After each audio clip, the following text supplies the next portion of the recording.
हेमांगी सखी जी, आप बताएं कि समय के हिसाब से जो सनातन की धारा में परिवर्तन हुए हैं, जो नई चीज़ें आई हैं, नए विचार के साथ सनातन आगे बढ़ा है, उसकी कितनी भूमिका है? नए विचार के साथ सनातन धर्म आगे बढ़ रहा है, ये बहुत बड़ी भूमिका है और आने वाले समय में ये भूमिका पूरे विश्व देखेगा। पूरे विश्व के सामने ये आएगा कि सनातन धर्म जो पुरातन है, सनातन धर्म आज से नहीं है, अनादि आदि काल से सनातन धर्म चला आ रहा है। और ये जो जितने भी और है, ये सब पंथ हैं, ये पंथों का कोई मतलब नहीं होता है। ये इन सब को सनातन धर्म के एक छत के नीचे आना है और आना पड़ेगा।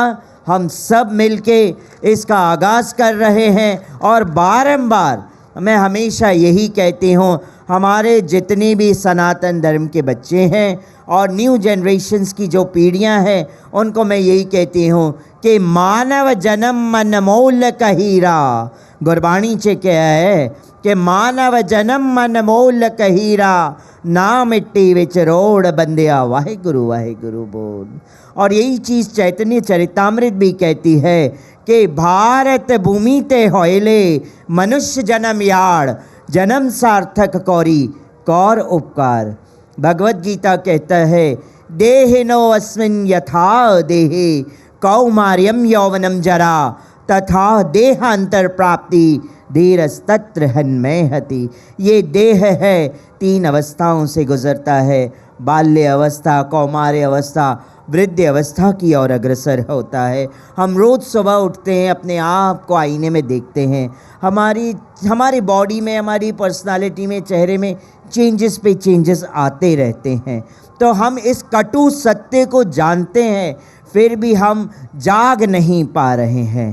तो अब सनातन धर्म का एक अलग जगह है, सबको जागना है, सबको एक साथ मिल के कड़ी से कड़ी बना के अपने धर्म को मजबूत करना है। चाहे उसके लिए हमारा किन्नर समाज भी अपने प्राणों का न्यौछावर कर देगा और जो भी संतों को टारगेट करेगा, जो संतों को टारगेट करेगा, हम भी उन्हें नहीं छोड़ेंगे। क्योंकि संत है तो हमारा पूरा विश्व है, क्योंकि संत है, गुरु है तो ज्ञान है। इसीलिए हम कहते हैं बार बार, गुरुर् ब्रह्मा गुरुर्विष्णु गुरुर्देवो महेश्वरा गुरुर् साक्षात परह ब्रह्म तस्मै श्री गुरुवे नमः। गुरु है तो हम हैं। आज मेरे गुरु ने मुझे, जब वृंदावन में मैं रह रही थी, तो मुझे शिक्षा दी, दीक्षा दी और शास्त्रों का जो ज्ञान है मुझे गुरु ने दिया।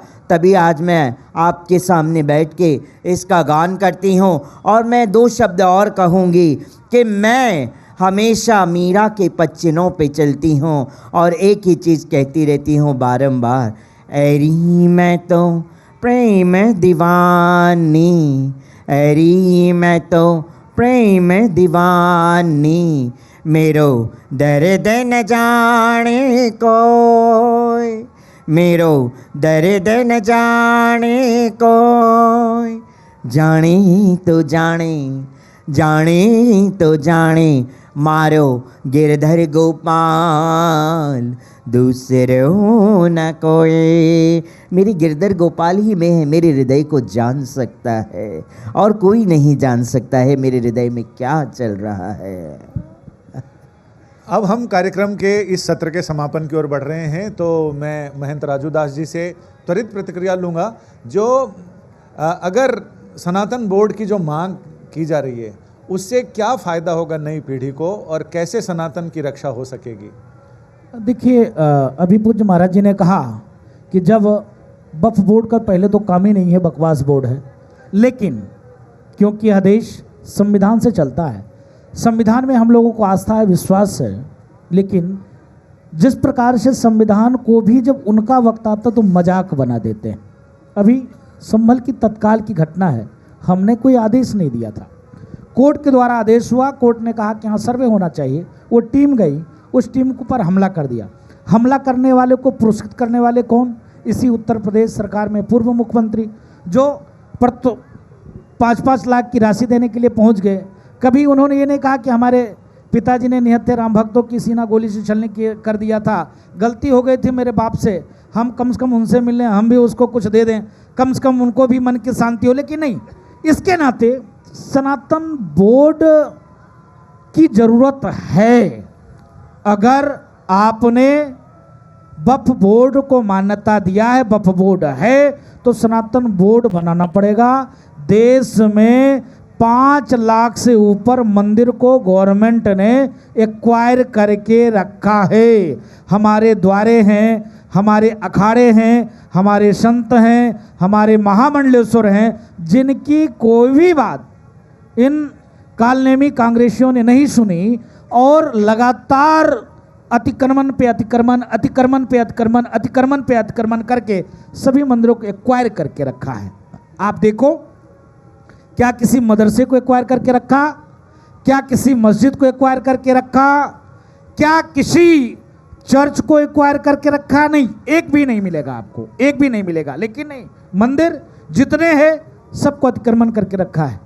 वहाँ आप देखिए, सबसे तकलीफ तब होता है, तमिलनाडु में मैंने देखा एक जगह मंदिर में भगवान की मूर्ति को संग्रहालय में रख दिया, वहाँ यीशु का वो लगा दिया। अब बताइए, पुजारी किसको रख दिया? पादरी को पुजारी रख दिया। ये मजाक है क्या? नहीं, सनातन इतना सस्ता है, हिंदू इतने बेकार हैं क्या? कोई मतलब ही नहीं है। अब इस प्रकार से इसके नाते बोर्ड बनाकर, या तो पहले हम लोग की मांग है कि हमारे मंदिरों को मुक्त करो, वो संतों की व्यवस्था में दो। हिंदू जनमानस मंदिर जाता है, मंदिर आस्था के प्रतीक है, आस्था का केंद्र है। जो भी वहाँ जो उनकी यथाशक्ति होता है, पान फूल पत्ती चढ़ाते हैं, उससे सनातन की संस्कृति की रक्षा हो, सुरक्षा हो, गौशाला की सेवा हो, गाय माता ना कटें, रोड पर ना घूमें, ये व्यवस्था होनी चाहिए ना। कि इतनी विशाल परंपरा, इतने सनातनी, इतने हिंदू होने के बावजूद भी गाय माता काटी जा रही, रोड पे घूम रही हैं, कोई देखने वाला नहीं। आपने मंदिर को एक्वायर कर लिया, साधु दर दर का ठोकर खा रहा है, ये ऑफिस वो ऑफिस जा रहा है, अधिकारी बोलता है हटाओ, वो कानून आ गया है, और मंदिर अधिग्रहण ये करके ये बोर्ड है और ये फला बोर्ड है, इस बोर्ड के अंतर्गत जो मठ को कब्जा किया है उसी को आप चाबी पकड़ा दे रहे हो। जो बालकाली साधु है, जीवन भर जप किया, तप किया, अनुष्ठान किया, अब उसकी उम्र हो गया 65-70, और आप बता रहे हो उसको मंदिर से बाहर भगा रहे हो। ये व्यवस्था चल रही है, इसको आपको सुधार करना पड़ेगा। ये नहीं करते हो फिर आप बोर्ड बनाओ, बोर्ड के अंतर्गत करो, हम लोग स्वीकार करते हैं। इसके नाते बोर्ड की जरूरत है।